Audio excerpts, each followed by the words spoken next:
Salut, te voici actuellement sur la chaîne YouTube Snapstar. Sur cette chaîne, tu retrouveras tous les plus gros clashs de Snapchat et tous les plus gros buzz du moment. Surtout, n'hésite pas à t'abonner tout en activant la cloche des notifications pour ne rien rater du contenu exclusif de cette chaîne. Et oui, sur cette chaîne, tu retrouveras du contenu qui n'est disponible nulle part ailleurs. Sur ce, je te laisse avec la vidéo. Bon visionnage.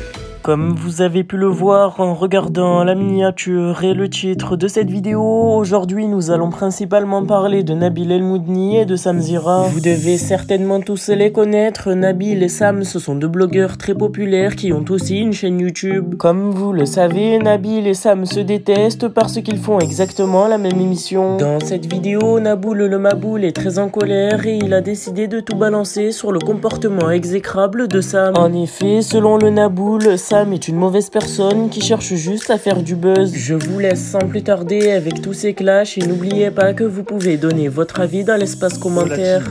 Alhamdoulilah, j'ai bien mangé, du coup on va pouvoir commencer la story.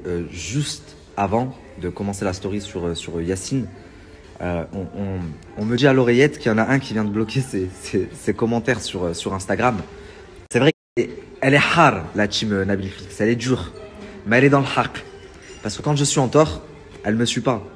Et elle n'hésite pas à me le dire et à me le faire remarquer. Par contre, quand elle estime que j'ai raison, en effet, elle est très très hard, donc je comprends que tu aies bloqué tes commentaires. Bon les amis, il est 1 h du matin. J'ai beaucoup hésité avant de vous faire cette story. Parce que pour moi, j'ai pas à faire cette story. Mais après réflexion, je me suis dit, en vrai, il n'y a rien de mal. Donc je vais la faire. J'ai reçu énormément de messages aujourd'hui de personnes qui me parlaient de Yacine. Et c'est vrai qu'au début, j'étais... je comprenais pas en fait, j'étais dans l'incompréhension. Donc je disais aux gens, mais vous êtes sérieux là? Vous m'envoyez à moi? Je trouve ça super mal placé connaissant nos antécédents. Et plus je recevais des messages, et plus je me suis dit, bon, il doit avoir quelque chose. Donc je me suis renseigné. Et en effet, il y a quelque chose. Avant de vous expliquer l'histoire, parce que je pense qu'il y en a beaucoup qui vont pas comprendre au vu de nos antécédents, je tiens juste à commencer la story par ça. Mes doigts ce soir, elles étaient pour lui.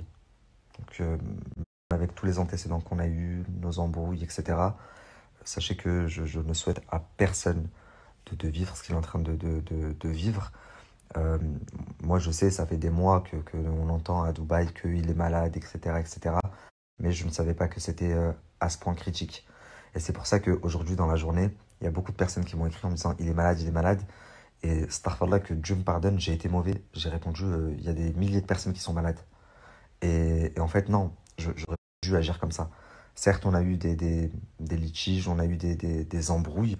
Et pour vous dire, si aujourd'hui, jusqu'à encore tout à l'heure, j'avais la haine, parce que oui, j'avais la haine, c'est parce que c'est quelqu'un pour qui j'avais énormément de respect, vous n'avez même pas idée. En fait, quand moi je suis arrivé dans ce milieu, dont je ne connaissais rien, parce que j'ai été propulsé du jour au lendemain, moi, là, il n'y a pas eu de transition, en fait. Du jour au lendemain, je passais d'un mec qui faisait même pas 1000 vues à un mec qui faisait presque 1 million de vues. Donc forcément, tout m'est tombé dessus d'un coup. Et c'est un des premiers, si ce n'est pas le premier influenceur, à être venu me parler, à m'avoir dit quand t'as écris-moi, on se voit, c'est bien, etc. et tout. Même pour toi, tu vas voir, ça va faire du buzz. Et si vous voulez, donc au début, j'étais très proche de Yacine parce que lui, il était déjà en place, il avait déjà compris comment le milieu ça fonctionnait, il était en agence, il gagnait très bien sa vie, etc. Et moi, j'étais novice, donc je prenais même exemple sur certaines choses, j'ai pas honte de le dire, je prenais exemple sur lui. Sur certaines choses, la famille. Pas surtout parce qu'on connaît quand même notre baby driver national et bon, il y a certaines choses sur lesquelles je ne pouvais pas prendre exemple. Mais en tous les cas, c'est pour cette raison que j'ai été d'autant plus déçu quand il s'est passé tout ce qui s'est passé par la suite. Moi, je ne peux pas être déçu des personnes que je n'aime pas. Si tu me déçois, c'est que tu as compté pour moi ou que je t'ai aimé à un moment donné. Et pour le coup, je crois que c'est ma première grande tarte en pleine face que j'ai mangée dans ce milieu. Parce que pour moi, c'est une personne que j'estime avoir fait que du bien. Je sais pas. Et d'ailleurs, des fois, je me repose la question, je me dis, c'est où que ça a merdé? Je comprends pas. Qu'est-ce que j'ai fait, moi, en tout cas, pour que ça merde?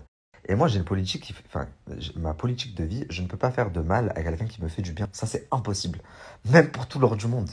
Donc, je vous avoue que j'ai pas trop compris notre embrouille. Il s'est retourné contre moi comme ça du jour au lendemain. Il a parlé de ma femme, ma mère. Et puis attention, j'ai pas été tendre également avec du recul, hein. Par la suite, moi aussi, j'ai parlé de sa mère. Après, on est rentré dans un jeu où on se faisait la guerre et on savait qu'en plus, ça nous faisait mieux travailler. Donc, c'est-à-dire que lui, il extrapolait, moi, j'extrapolais. Et aujourd'hui, avec le recul, je me dis, mais qu'est-ce qu'on a fait? Aujourd'hui, là, quand je vois la situation, je me dis, c'est horrible, mesquine. C'est un jeune, il a la vingtaine, il avait tout pour lui. Il a quand même réussi dans la vie. Et, euh, eh ben, il est atteint d'un cancer. De ce que j'ai compris, qui s'est généralisé. De ce que j'ai compris, son pronostic vital est engagé. Donc, la famille, je vais vous demander un truc, et croyez-le ou pas, c'est vraiment sincère. S'il vous plaît, faites des doigts pour notre frère Yacine. Qui sait combien de fois les médecins se sont trompés. En tout cas, moi, euh, jusqu'à ce que on entende qu'il aille mieux, ou que les fautes, ce que je ne le souhaite pas, il décède, il sera dans toutes mes prières, tous les jours. Euh, et, et, et toutes les personnes qui me suivent, ça ne coûte rien une doigt. Vraiment, je vous le demande comme si c'était... même si il y a des personnes là qui m'ont écrit, ouais, je l'aime pas et tout machin. Et les gars, là, on n'est plus dans des histoires de réseau, de lui je l'aime bien, lui je le soutiens, lui je le soutiens pas. Ça coûte rien une doigt. Combien de personnes derrière leur écran, ils sont exécrables. Vous les voyez, vous avez envie de leur mettre des tartes, vous les connaissez en vrai, c'est des amours. Combien de personnes, à contrario, c'est des amours à l'écran, vous les voyez, vous les idolâtrez, vous les voyez en vrai, vous avez envie de boire leur sang.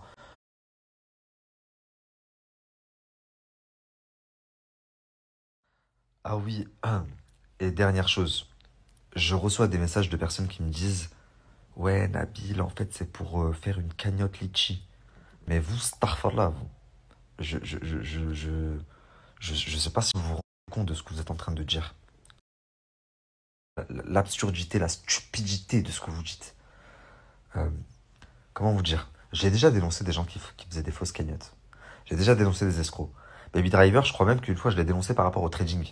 Il était associé avec Trademax, je sais pas quoi. Donc je l'avais dénoncé. Par contre, c'est pas un gars qui fait des fausses cagnottes. Et au-delà de ça, je vais aller encore plus loin. Il en a pas besoin, les gars. Je sais pas si vous vous rendez bien compte, mais il gagne très bien sa vie. La maison qu'il a achetée à Dubaï, certaines peuvent travailler 5 vies et ils ne pourront pas se la payer.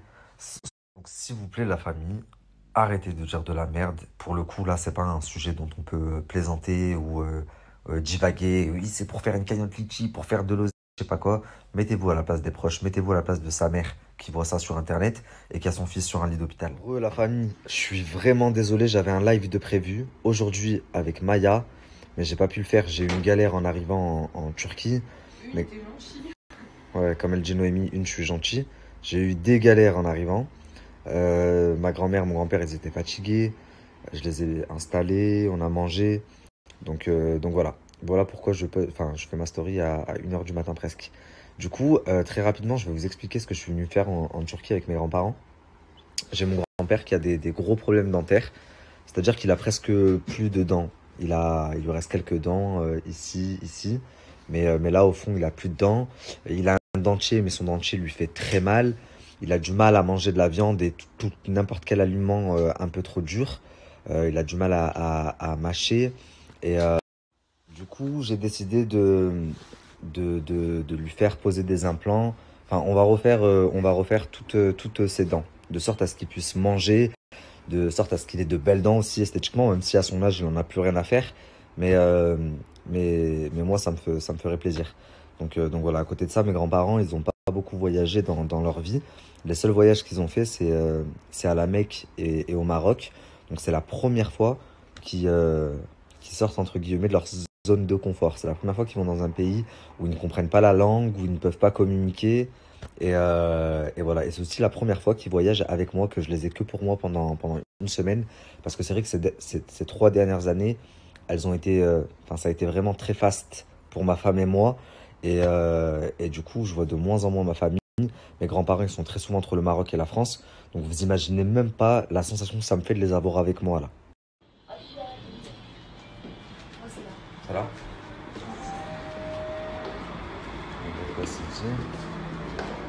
Bon les amis, du coup, premier rendez-vous médical de mon grand-père.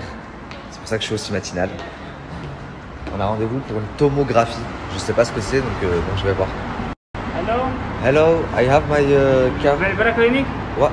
Clinic? Yes, clinic. Clinic. What's my name? Nabil El Moudni. Nabil. Yes, it's me. Yes. Merci à toi d'avoir visionné cette vidéo et surtout n'hésite pas à liker la vidéo et à nous donner ton avis dans l'espace commentaire. Sur ce, on se retrouve dans une prochaine vidéo. Peace.